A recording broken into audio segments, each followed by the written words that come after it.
What's up, everyone? Ben Rasa here for Odd Chopper. I'm back. Week 11 of college football. The season is rapidly closing. It's going to be bowl season before we know it. College basketball is here, but we are here to talk about all things Saturday football. We're going to get you set for the big games. I'm going to give you some bets right here, right now, and you're going to be in a better position, hopefully, to make some money on the Saturday card. That's what I'm going to be trying to do. I hope that's what you're trying to do. I hope that's why you're here. That's what we're about at Odd Chopper and at Tails. If you haven't checked us out, welcome to the channel.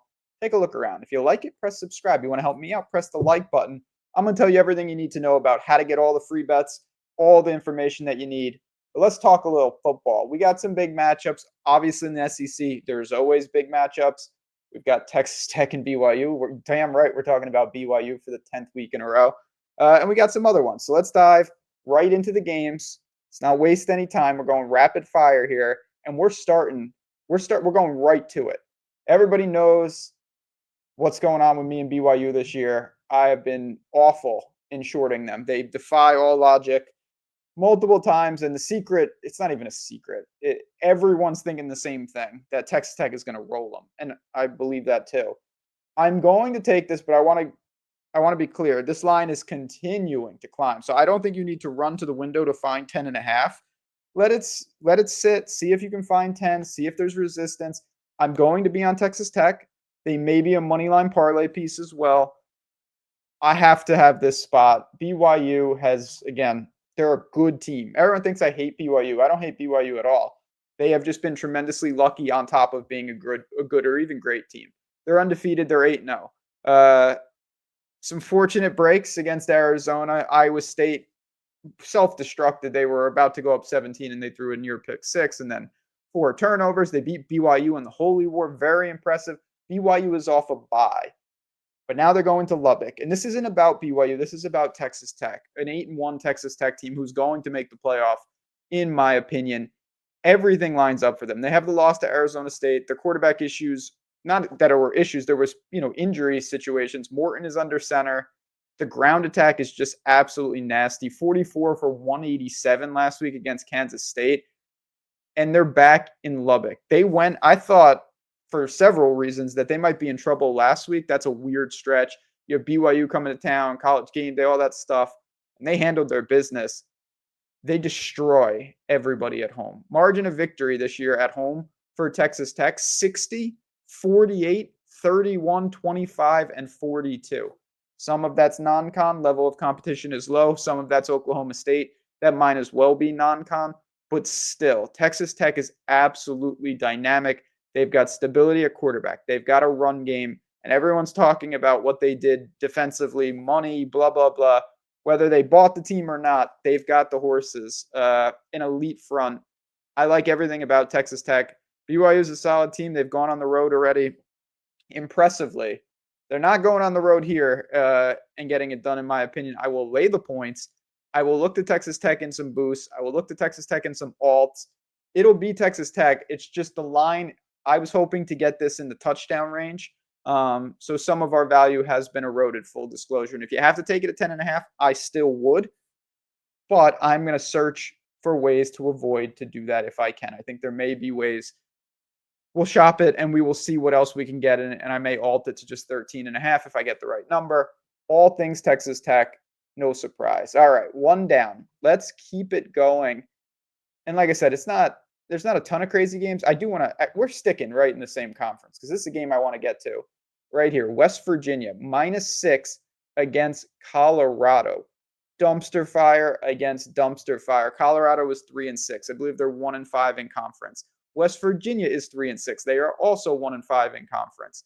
Both of these teams are struggling, and that's putting it mildly. But to me, Colorado is in a far worse position. First of all, I don't know if the team has quit or they're just that bad. The last 2 games for them have been absolutely dreadful. They lost by 46 points to Utah. Then they lost by 35 points to Arizona. Arizona ran it down their throat, 38 for 204. Colorado has no offense. They have now paired that with no defense. If that wasn't bad enough, Colorado, thin air, Boulder, good atmosphere, all of that stuff is true. They played, the majority of the games, they played 6 home games. Their 3 road games, double-digit losses in all three. They lost by 16 to Houston, 14 to TCU, 46 to Utah. And now they got to go to Morgantown. West Virginia, again, not the best team in the world. They did just go on the road and beat Houston, hung 45 points in that game, and it was a ground attack. 53 carries for 246 yards for West Virginia. They're going to do that to Colorado. Simple as that. I don't know how Colorado is going to slow down the rushing attack. I don't think West Virginia is a great team. I don't really even think they're a good team, but they are playing, and their most impressive week was last week where Colorado is in a straight free-for-all. I don't know how they stop that, and when you go on the road, it's going to be even worse for them. Inside a touchdown, West Virginia, to me, it's all systems go. I want to see what else. I believe this is 6 again. Over on tails, I'll show you in a second. Had to just one-click map this, but let's see. Where are we at? Let me just do the search real quick. Maybe the game's off the board. No. 6.5. Okay, yeah. So flat 6 at minus 112. This is where we want to be. With the Mountaineers, give me West Virginia minus 6. I did just mention, by the way, I'll show you guys. If you haven't been over here, by the way, tails.bet. This is free content. This is the platform for you. If you like betting sports, this is where you want to be. Let me show you a couple of things. First of all, the leaderboards have been wired up. So if you get started and you want to know who should I follow, check out some of these fun categories, long shot parlays, trending, who's on a heater, all this good stuff there. If you just want picks, go right into the picks feed. All of this stuff is available. Again, you can tail anything. This is what I'm talking about. One click. So I was just saying, make sure you shop it. So boom, you click this, you click tail on any of these bets, and it will show you all the books available for you. And you click the one you want, and you're in business. So you make sure you shop, make sure you get the lines, make sure you're tailing with one click. It's absolutely awesome. And again, this is free content. The link is below. I can't say it strongly enough. It's so fun. You can follow people. You get notifications so you don't miss out on any bets. Giveaways, DFS content. Look at this. Shout out to Greg. $1,000 giveaway if he happens to spike on this DFS tournament. Obviously, all my stuff is over there as well. I'll see you over there. These bets, of course, are going to be mapped right there. So keep an eye out for West Virginia. They'll be on there momentarily. All right. 2 down. I got 2 more for you, though. Let's keep it going, and let's go to one of the bigger games. A little trappy. Road favorite. I'm sticking with Oregon. They were one of my biggest bets of the year against Indiana. And if you know what happened, it didn't work out. Indiana might just be that good. Indiana's beaten both these teams. And Indiana is just awesome. There's nothing else really to say. We'll see how good they are in due time, but they're clearly pretty damn good. Oregon, it was a weird situation just in general because their marquee game was at Penn State, but it turned out that Penn State's season crumbled when Oregon beat them, and then everything fell apart. Oregon's just been kind of hanging around. They're off the bye. They're just really good. I don't really know what else to say about Oregon. They know what they're doing. They're well coached. They've got dynamic offensive playmakers. They can run the ball. The defense is solid. And they're playing it's not a gimmick. It's not a shot at Iowa, but Iowa's such a weird team, a polarizing team. I do think coming off the bye really does help them getting some rest and just getting to prep. Iowa's 6-2. They lost to Iowa State and Indiana. Games were both close. I actually had Iowa in the game against Indiana. It was the weird game where Mendoza took the safety, like a 40-yard loss. They haven't beaten anybody. They destroyed Minnesota. I guess that's their best win.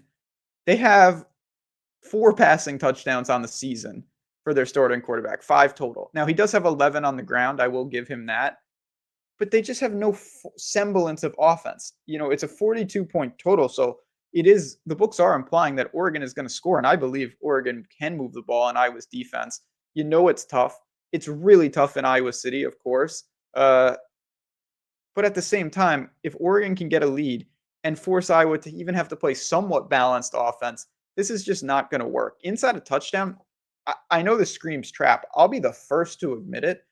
I still think that we're getting a pretty damn good line on an Oregon team who I still think is simply one of, I don't know, the 5 best teams in the country. It depends how good you think Indiana is, and it's one game. Oregon was at home, so that was even more disappointing. But I'm not going to overreact to one loss. Teams lose. They lose all the time. It happens. Look at Ohio State last year. Everyone forgets. They lost to Michigan, and the world was falling apart, and then they won the Natty in somewhat dominant fashion. 6.5 here, 6.5 on FanDuel. It's readily available, minus 110 right here. I'm not going to waste any more time.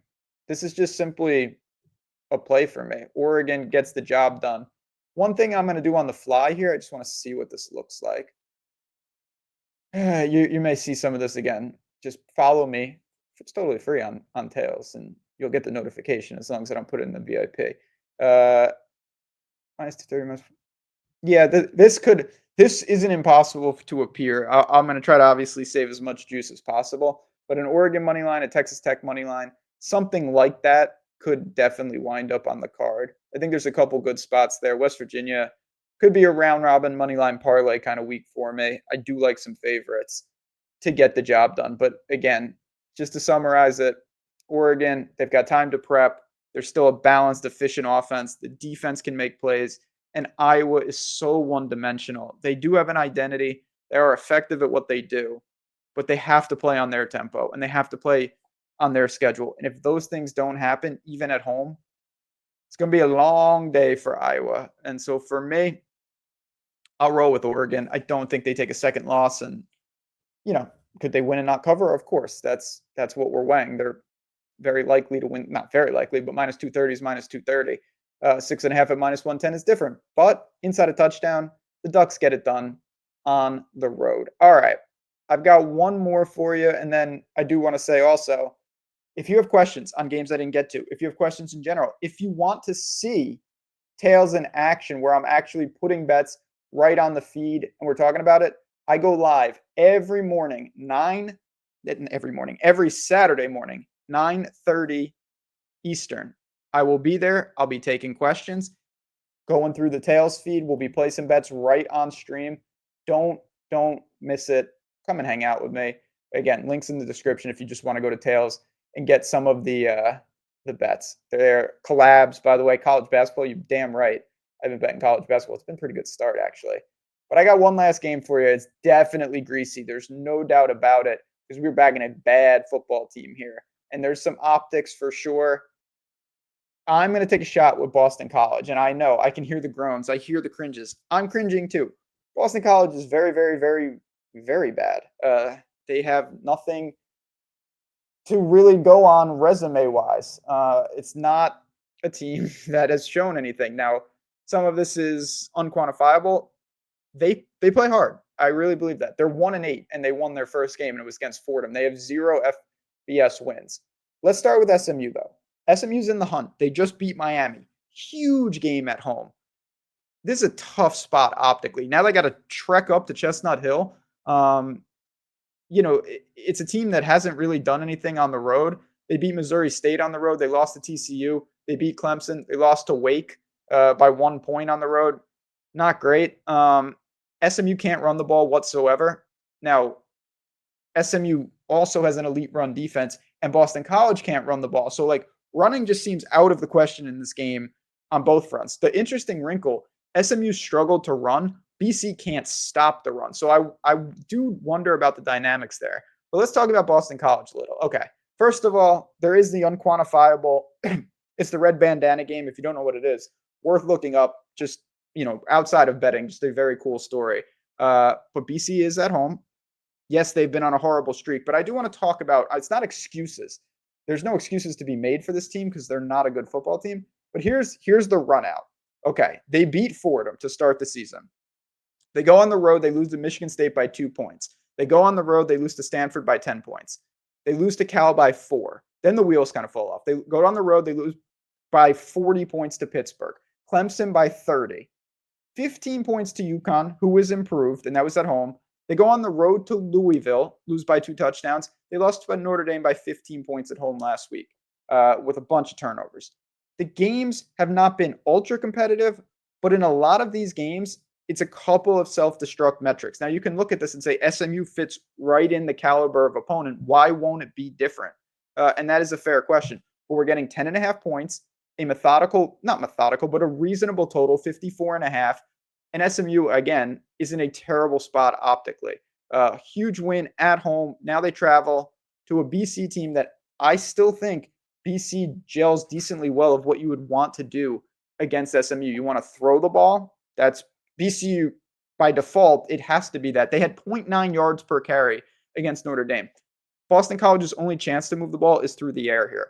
I actually prefer that against SMU. And then on the other side, I don't know what SMU is really going to do offensively. Not in the sense of how do they move the ball, but they're not a good running team. BC's weakness is more on the run side.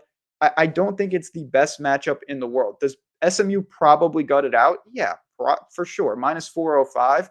But I'm gonna say that Boston College can keep this close. Again, it's a weird game. There's a lot of unknown variables. That always leans to a dog, and you're getting a 10 and a hook. This is taking pressure. I wouldn't be stunned to see 10.5 gone by kickoff.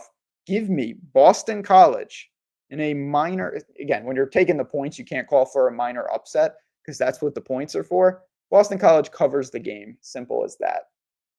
There we have it. 4 up, 4 down. Quick recap. We've talked about, give me this. We got West Virginia, Texas Tech, Boston College. And who's the last team here that I talked about? Oh, and Oregon, minus 6.5 on the road against the pesky Iowa Hawkeyes. Appreciate everybody tuning in. I know I've mentioned it a couple times, but last thing, if you are using Tails and you're enjoying it, first of all, that's fantastic. We love to hear it.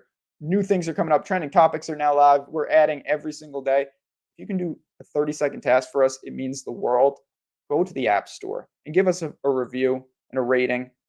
We would really appreciate that. It helps us tremendously. If you're enjoying all the free content, that is a way to say thanks for us. So the links are in the description to do that and to just check out Tails in general. If you haven't checked it out, check it out and let us know what you think. We love the feedback, good and bad, because we're improving this app daily. It's a good time here at Odd Chopper. So let's make some money in the college football streets. If you have any questions, at JazzRazBets on Twitter. Good luck this week. See you tomorrow morning, Saturday morning, before a big day of football.